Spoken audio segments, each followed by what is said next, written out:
ഇടതുവശത്ത് ഒരു 6 ഇഞ്ച് നീങ്ങി ഒരു ചുവന്ന സ്വിച്ച് കാണുന്നുണ്ടോ? കാണുന്നുണ്ട്. ഈ സ്വിച്ചിന്റെ കാര്യമാണ്.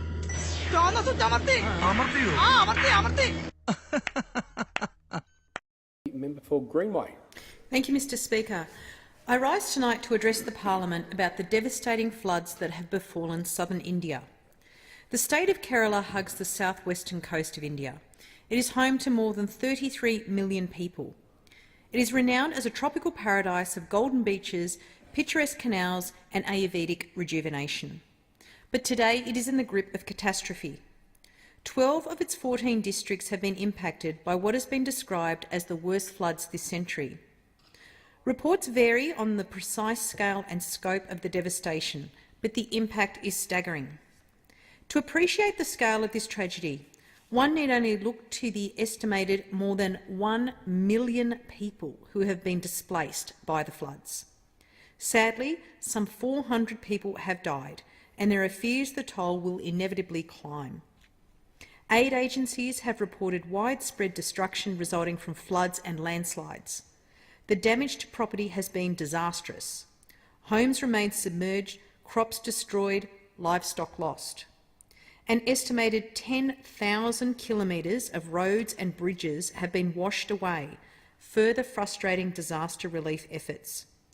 The storm and flood damage is predicted to go in excess of $3 billion. As I speak, there are still fears for hundreds of thousands of people in Kerala who do not have access to clean water, sanitation, food and shelter. Approximately 4,000 relief camps have been set up to house people who have been displaced and provide emergency assistance. Hundreds of boats and dozens of helicopters have been deployed as part of the rescue efforts. In many towns and villages in Kerala, rivers and lakes are the lifeblood of the community. Unfortunately, these waterways, which provide water for residents, livestock and crops alike, can and have become deadly, with monsoon rains swelling rivers and overflowing dams. This is the reality Kerala now faces. Kerala is also a popular location for tourists, with its beaches, rivers, forests and mountains, along with its temples and ports, all major attractions for domestic and international visitors. The impact of flooding on the local tourism industry will be significant. Kerala is a drawcard for significant religious and cultural festivals, including Onam, which falls on the 25th of August this year, an auspicious occasion which I have celebrated with my own local community. Whilst it is crucial that disaster relief support is provided immediately, it is also imperative that ongoing support is given in the region to alleviate the damage to the local economy. Officials have reported that the rainfall in some areas is well over double that of a typical monsoon season. It's crucial we elevate discussion within the Asia-Pacific and the Indo-Pacific region about preparation efforts for extreme climate events, including flood mitigation. Australia can and should lead this conversation. Labor has offered its support for the Australian government to provide any assistance required in the wake of the floods, but we also understand the Government of India is advanced in the deployment of its own resources to cover disaster relief and rehabilitation.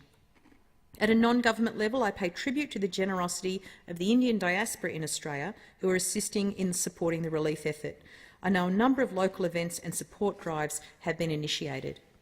Individuals and groups from the Australian Indian community have already begun fundraising and supporting those efforts to assist displaced people in need. The people of Kerala face a long road to rebuild their homes and lives.